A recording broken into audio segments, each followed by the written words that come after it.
السلام عليكم ورحمة الله وبركاته. مساء الخير يا جماعة، أخباركم إيه؟ في موضوع كده أو نقطة مهمة أوي، بتشغل ناس كتير جدًا من اللي بيشتغلوا في الbusiness، ويمكن تكون بتشغلهم عن طريق الخطأ يعني أو اعتقاد خاطئ منهم، وهو هو أنا مين المنافس بتاعي؟ وهل كل اللي بيشتغل في حاجة قريبة مني أو في المنتج بتاعي هو المنافس بتاعي، وواجب إن أنا بقى أعيره اهتمام أو أبقى مهتم بيه جدًا وبافكر فيه ليل نهار وكده؟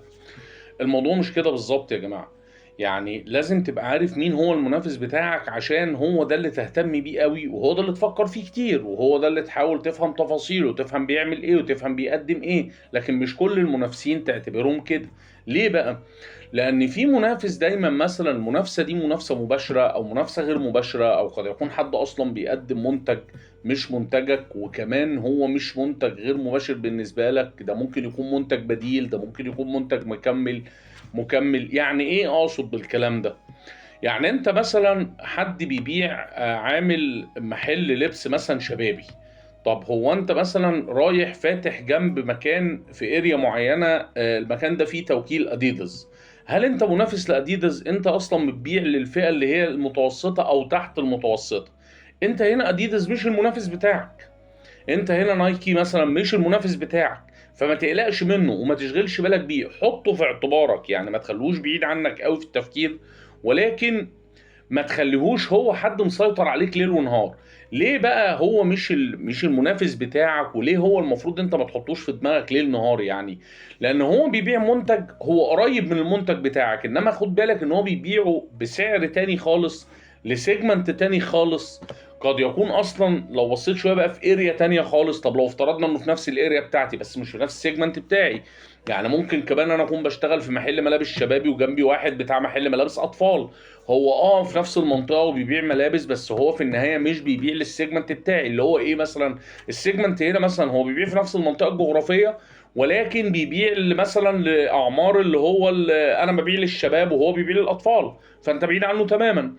طب هو بيبيع شبابي وأنا بابيع شبابي زي أنا وأديداس، لأ أنت بتبيع لواحد مثلًا التيشيرت ب500 جنيه، والتاني بيبيع التيشيرت من أبو 3، 4000 جنيه، فبالتالي هو مش المنافس بتاعك. أنا عيادة بتاعة تجميل، وعندي أجهزة متوسطة، يعني بتمشّي للي هو الsegment بتاع اللي هو المستهلك البسيط أو المستهلك اللي هو المتوسط، العمليات البسيطة جدًا، الحاجات دي. بس جنبي عيادة بتاعة تجميل، دكتور معروف إن هو عنده مركز كامل متكامل، المركز ده فيه أحدث الأجهزة طبقًا للي بينزل مؤخرًا، جايب أحدث حاجة في الدنيا. طب هو أنا هنا أنا باعمل مثلًا العملية اللي هي أم 3000 جنيه، هو بيعملها مثلًا ب50,000 جنيه، هل ده منافس بتاعي؟ لأ، هو مش منافس بتاعك، هو منافس غير مباشر، يعني هو في نفس الarea بتاعتك، بس هو منافس غير مباشر، مش هياكل من حصتك أنت حاجة. ليه بقى؟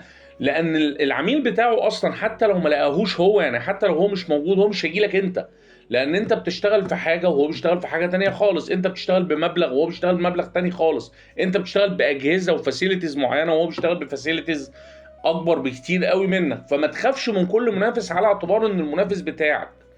طيب أنا مثلًا عامل زي برضه أنا باشتغل في سوبر ماركت عادي وجنبي مثلًا سوبر ماركت مترو، وليكن سوبر ماركت مترو ده أصلًا 90% من الحاجات اللي عنده مستوردة، كجبن ككل حاجة مثلًا مستوردة، هل ده المنافس بتاعي؟ لأ، لأن هو مش بيبيع الحاجات اللي هي الmost common اللي الناس عارفاها، مش بيبيع المنتجات اللي هي المشهورة العادية اللي هي الlocal اللي الناس البسيطة بتشتريها، هو بيبيع لفئة معينة، هو هتلاقي عنده كيلو الجبنة مثلًا بيبدأ من 600 جنيه، من 800 جنيه، ده أنا بادّي مثل. أنت مثلًا عندك كيلو الجبنة ب300 جنيه وأنت مش المنافس بتاعه ولا هو المنافس بتاعك تمامًا، فمش كل حد بيشتغل قريب منك في المجال يبقى هو المنافس. طب مين بقى المنافس بتاعي؟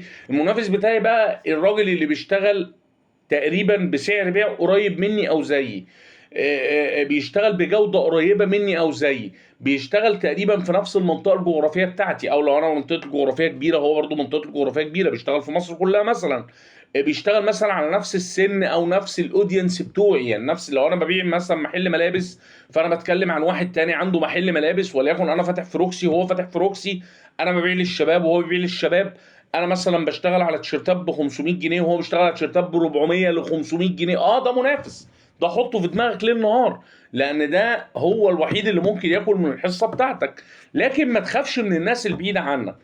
طيب انت النهارده كمان لازم تبقى فاهم ان مش كل اللي يعني في حاجات ما بتبقاش بقى بتبقى بره المنافسه اصلا، زي ايه؟ وليكن مثلا حضرتك عندك عربية وبتشغلها مخصوص، انت بتودي شغلك الشاغل ان انت بتودي الناس مشاوير مخصوصة مثلا بمبلغ ما. طب بعض الناس بدأت تركب مثلا او بتركب القطر. هل القطر هنا منافس؟ لا طبعا، هو مش منافس مباشر، ده منتج بديل خالص. يعني واحد قرر انه بدل ما هيشتري بدل مثلا ما هيركب عربية مخصوص هيركب قطر، فده منتج بديل يعني مش بعيد عنك شوية. زي الناس اللي بدل ما تشتري عربية اصلا، بدل ما يشتري عربيه اساسا ممكن يركب ان درايفر. فان درايفر هنا طبعا هو بديل للخدمه نفسها او بديل للمنتج نفسه، مش هيبقى اللي هو منافس. ما نقدرش نقول ده منافس لمين، لسوق عربيات ايه بالظبط. لا، هو في النهايه ده منتج بديل. مثلا زي ما شفت محاضره كده لدكتورنا قبل كده، مش متذكر مين هو، قال لك مثلا زي انا ببيع سيراميك، وواحد عميل راح يشتري مثلا من واحد جنبي اللي هو رخام، وانا ما بشتغلش اصلا في الرخام، لا ده منتج بديل. ده هنا مش المنافس بتاعي، انا ببيع بورسلين وهو بيبيع رخام، ده منتج وده منتج تاني خالص. انت فاهمني؟ فلازم ما تبقاش قلقان من كل المنافسين، لكن تخلي عينيك على المنافس اللي هو بيشتغل في نفس الاريا بتاعتك في كل حاجه، في السعر وفي الجوده وفي كل شيء. هو ده بقى اللي انت لازم تحسب حسابه. تشوف هو بيشتغل ازاي، تشوف الجوده اللي هو بيشتغل فيها، لازم تاخد بالك جدا من السعر اللي هو بيشتغل بيه، لازم تاخد بالك كمان لو بيشتغل بسعر محروق يبقى هو بيكلف في كام، بيشتري المنتج ده بتكلفه كام اصلا. لازم تاخد بالك من ده كويس جدا.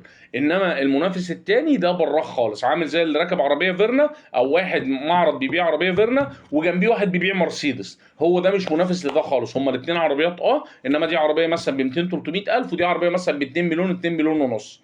زي واحد بيشتري شقه في الساحل من ام 600 الف، وزي واحد رايح يشتري في هايسندا مثلا ب 5 6 مليون جنيه. هو ده منافس لده؟ لا طبعا، ده مش منافس لده حتى لو الاثنين في الساحل. ده بيشتغل على كاتيجوري معين، ده بيشتغل على ليفل معين، ده بيشتغل على سيجمنت معين، على شريحة معينة من العملاء، وده بيشتغل على شريحة تانية خالص. كل التوفيق ان شاء الله.